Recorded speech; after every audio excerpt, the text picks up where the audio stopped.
Good morning students.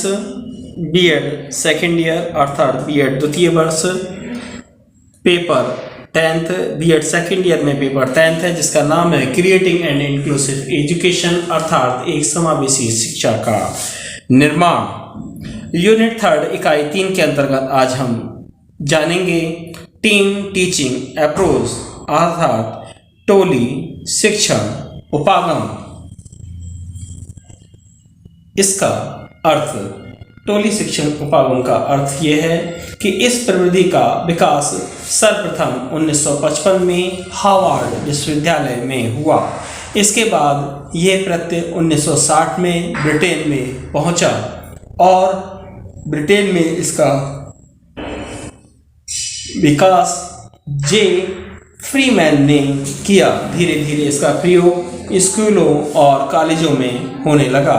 Chicago विश्वविद्यालय के Francis chase की टोली शिक्षण टीम टीचिंग का प्रयोग प्रभावशाली शिक्षण के लिए किया गया। कॉलेजों में सफल प्रयोग के बाद इस उपागम का प्रयोग द्वितीय विश्व युद्ध के समय सेना के प्रशिक्षण के लिए किया जाने लगा। भारत में भी इस उपागम का प्रयोग किया जाने लगा, लेकिन अभी इसकी सफलता पर संदेह बना हुआ है। समूह शिक्षण भारतीय परिस्थितियों में शिक्षा का एक नया दृष्टिकोण है। समूह शिक्षण या टोली शिक्षण शिक्षण की एक सुव्यवस्थित प्रणाली है जिसमें कई शिक्षक मिलकर विद्यार्थियों के एक समूह को अनुदेशन यानी कि इंस्ट्रक्शन प्रदान करते हैं और एक साथ मिलकर किसी विशिष्ट प्रकरण के लिए शिक्षण का संयुक्त उत्तरदायित्व लेते हैं। इसमें सामान्यतः 2 या 2 से अधिक शिक्षक भाग लेते हैं। ये शिक्षक शिक्षण की योजना का और उसके कार्यान्वयन छात्रों के समूह के लिए मिलकर कार्य करते हैं। इस प्रकार की शिक्षण विधियों की योजना समय और प्रक्रिया लचीली रखी जाती है ताकि शिक्षण उद्देश्यों के अनुसार तथा शिक्षकों की योग्यता के अनुसार समूह शिक्षण के कार्यक्रम में आवश्यक और इच्छित परिवर्तन लाया जा सके। इस उपागम के अंतर्गत शिक्षकों का समूह पारस्परिक सहयोग के आधार पर शिक्षण और मूल्यांकन संबंधी उत्तरदायित्वों को मिलजुल कर निभाते हैं। ये उपागम इस दृष्टि से और भी ज्यादा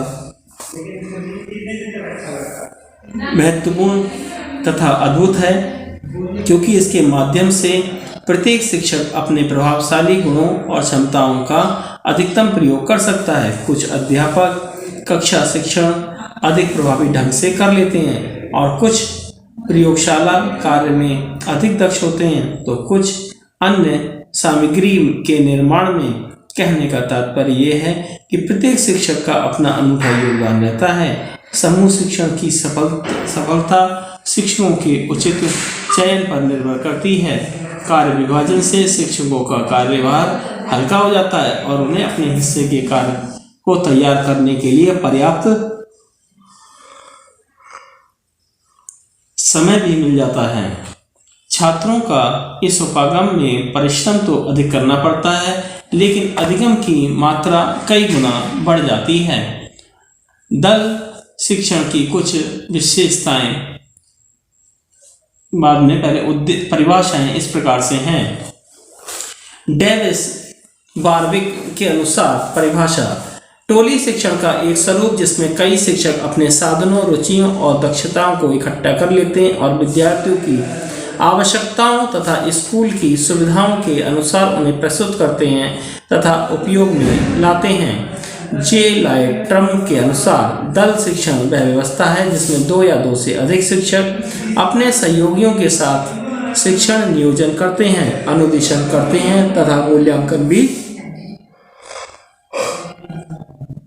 करते हैं और शिक्षकों की विशेष दक्षताओं का लाभ उठाते हुए 2 कक्षाओं से अधिक छात्रों का शिक्षण करते हैं। अगली परिभाषा है आपकी हैरोल्ड एस डेविस के अनुसार दल शिक्षण में 2 या 2 से अधिक शिक्षक नियमित रूप से लक्ष्य की प्राप्ति के लिए अपनी जिम्मेदारियों को निभाते हुए 2 अथवा 2 से अधिक कक्षाओं के छात्रों के लिए पाठों का नियोजन तथा सह संबंध स्थापित करते हैं। चौथा पॉइंट है आपका शैपलिन के अनुसार परिभाषा। दल शिक्षण एक अनुदेशात्मक व्यवस्था है जिसमें शिक्षण दल तथा छात्र एक साथ कार्य करते हैं। इसमें 2 या 2 से अधिक शिक्षण उत्तरदायित्व के साथ अनुदेशन करते हैं। अगला पॉइंट आपका आता है ऑब्जेक्टिव्स ऑफ टीम टीचिंग, अर्थात टोली शिक्षण के उद्देश्य। टोली शिक्षण के उद्देश्य के अंतर्गत शिक्षण दल की आकर्षक योग्यताओं, दक्षताओं और उनकी रुचियों का सर्वोत्तम उपयोग करना पड़ता है। दूसरा पॉइंट आपका आता है विद्यार्थियों की रुचियों और क्षमताओं के अनुसार कक्षा शिक्षण को प्रभावी बनाना चाहिए। अगला पॉइंट आपका आता है विद्यार्थियों के समूहीकरण में लचीलेपन को बढ़ावा देना चाहिए। इसके अंतर्गत विद्यार्थियों का उनकी रुचियों एवं अभिरुचियों के अनुसार समूहीकरण ग्रुपिंग किया जाता है। अगला पॉइंट आता है अनुदेशन की गुणवत्ता, क्वालिटी ऑफ इंस्ट्रक्शंस में वृद्धि करना होता है। और पांचवा पॉइंट आपका आता है प्रभावी एवं सतत अनुदेशन निश्चित करने के लिए। अगला पॉइंट आता है टीम टीचिंग प्रोसेस, अर्थात टोली शिक्षण प्रक्रिया। टोली शिक्षण प्रक्रिया के अंतर्गत दल शिक्षण की सैद्धांतिक रूपरेखा सहयोग नियोजन पर आधारित होती है, किंतु इसके अन्य पक्ष भी हैं। दल सदस्यों की भूमिका का विशिष्टीकरण करना, छात्रों का पुनः समूह बनाना, पुनः समय सारणी बनाना, शिक्षण स्थान को पुनः प्रारूप देना, नियोजन के लिए सामान्य समय देना, अधिगम के अर्थपूर्ण ढंग से एकीकृत करना और संसाधन केंद्र स्थापित करना। इसके अंतर्गत पहला पॉइंट आपका आता है रोल डिफरेंशिएशन, अर्थात भूमिका विशिष्टीकरण। भूमिका विशिष्टीकरण के अंतर्गत दल शिक्षण में 2 या 2 से अधिक शिक्षक विभिन्न कार्य प्रभावी ढंग से करते हैं। इसके अंतर्गत एक शिक्षक को निम्नलिखित कार्य करने पड़ते हैं। नंबर 1 आपका आता है निदान शास्त्री। निदान शास्त्री से मतलब यह है आपका छात्रों के अधिगम को प्रभावित करने वाली परिस्थितियों का विश्लेषण करना तथा असफलता के कारण को पहचानना है। रीशेड्यूलिंग टाइम टेबल, अर्थात पुनः समय सारणी बनाना। दल शिक्षण में शिक्षकों को छोटा दल बनाने के बड़े समूह का शिक्षण करता है। ऐसी परिस्थिति में विषय की आवश्यकता समय सारणी बनानी पड़ती है, क्योंकि ये शिक्षण नियमित समय सारणी से नहीं हो सकता है। अगला पॉइंट आपका आता है रीग्रुपिंग स्टूडेंट्स, छात्रों को पुनः समूह बनाना, अर्थात सामान्यतः एक कक्षा में 35 से 50 छात्र होते हैं। दल शिक्षण में 2-3 कक्षाओं के छात्रों को मिलना पड़ता है। इस प्रकार 100 से 150 छात्र एक साथ बैठते हैं। कभी कभी विषय आधारित छात्र समूह भी बनाने पड़ते हैं।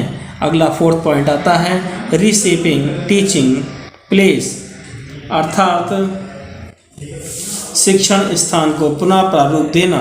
दल शिक्षण में छात्रों की संख्या अधिक होने के कारण 100 से 50 सामान्य कक्ष में शिक्षण आयोजित नहीं किया जा सकता। इस दृष्टि से शिक्षण स्थान को नया प्रारूप देने की आवश्यकता महसूस की जाती है। अगला पॉइंट आता है नॉर्मल रूटीन फॉर प्लानिंग, अर्थात नियोजन के लिए सामान्य समय। ये स्पष्ट है कि प्रभावी दल शिक्षण के लिए सहयोगी नियोजन आवश्यक है। जब शिक्षक विभिन्न शिक्षण विधियों का प्रयोग में लाना चाहते हैं अथवा सहायक शिक्षण सामग्री का उपयोग करना चाहते हैं, तो समस्त शिक्षण दल को नियोजन के लिए सामान्य समय की आवश्यकता पड़ती है। अगला पॉइंट आपका आता है मीनिंगफुल इंटीग्रेशन ऑफ लर्निंग, अर्थात अर्थपूर्ण अधिगम एकीकरण। दल शिक्षण में विभिन्न दक्षताओं के शिक्षक होते हैं और ये आवश्यकता अनुसार अधिगम के अर्थपूर्ण तरीके से एकीकृत करते हैं। अगला पॉइंट आपका आता है डेवलपिंग रिसोर्स सेंटर, संसाधन केंद्र विकसित करना। विद्यालय में संसाधन केंद्र स्थापित किए जाते हैं। अगला नया हेडिंग आता है कैरेक्टरिस्टिक्स ऑफ टीम टीचिंग, टोली शिक्षण की विशेषताएं। टोली शिक्षण की विशेषताओं के अंतर्गत हम सबसे पहले जानेंगे नंबर 1, टोली शिक्षण एक शिक्षण विधि मानी जाती है। टोली शिक्षण में 2 या 2 से अधिक शिक्षक शिक्षण कार्य में भाग लेते हैं। टोली शिक्षण सहभागिता पर आधारित होती है। टोली शिक्षण में किसी एक प्रकरण को 2 या 2 से अधिक उसके विभिन्न पक्षों को एक एक करके क्रम में प्रस्तुत किया जाता है। टोली शिक्षण में शिक्षक का उत्तरदायित्व एक शिक्षक का न होकर एक टोली का होता है, अर्थात ये विधि सामूहिक उत्तरदायित्व पर आधारित होती है। टोली शिक्षण में शिक्षण की योजना, उसकी व्यवस्था करना, अग्रसर करना और मूल्यांकन करना आदि सभी पक्षों का निर्धारण मिलकर किया जाता है। टोली शिक्षण व्यवस्था में विद्यार्थी की आवश्यकताओं को और उसकी कठिनाइयों को तथा विद्यालय में उपलब्ध साधनों को ध्यान में रखकर किया जाता है। अगला पॉइंट आपका आता है टोली शिक्षण में शिक्षक अपनी क्रियाओं को स्वयं निर्धारित करते हैं कि किस टीचर शिक्षक को अपना कौन सा और किस प्रकार का कार्य संपन्न करना है। अगला पॉइंट आता है टोली शिक्षण अनुदेशन परिस्थितियों को उत्पन्न करने में एक प्रविधि की तरह कार्य करती है। अगला पॉइंट आता है टोली शिक्षण की योजना बहुत लचीली होती है। अगला पॉइंट आता है टोली शिक्षण का मुख्य उद्देश्य शिक्षण अधिगम प्रक्रिया अर्थात टीचिंग लर्निंग प्रोसेस को प्रभावी बनाना होता है। अगला पॉइंट टोली शिक्षण में शिक्षकों को आपसी दूरी और अलगाव की भावना आइसोलेशन समाप्त हो जाती है। ये इसके अंतर्गत हमने ये भी जाना। Thanks for watching. धन्यवाद।